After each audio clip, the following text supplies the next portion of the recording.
ఈరోజు మార్నింగ్ అయితే ఖుషికి ఎంతో ఇష్టమైన మామిడికాయ పులిహోర చేస్తున్నాను. ఈ ప్రాసెస్లో మీరు చేసుకొని చూడండి, బాగుంటుంది.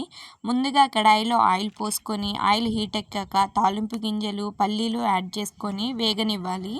దీంట్లోకి ఎండుమిరపకాయలు, పచ్చిమిరపకాయలు వేసుకోవాలి. బాగా వేగాక వీటిని బాగా వేగనివ్వాలి. కరివేపాకు యాడ్ చేసుకొని కలుపుకోవాలి. సన్నగా తురిమి పెట్టుకున్న మామిడికాయ తురుము వేసుకొని వేగనివ్వాలి 2 నిమిషాలు. ఇది బాగా వేగాక కొంచెం సాల్ట్, పసుపు యాడ్ చేసుకొని కలుపుకోవాలి. దీంట్లోకి రైస్ వేసుకొని బాగా కలిసేలాగా కలుపుకోవాలి. అంతే, మామిడికాయ పులిహోర రెడీ అయిపోతుంది. ఖుషి ఎంతో ఇష్టంగా తిన్నాడు దీన్ని. Please do subscribe. మీకు ఈ వీడియో నచ్చితే లైక్ అండ్ సబ్స్క్రైబ్ చేసుకోండి.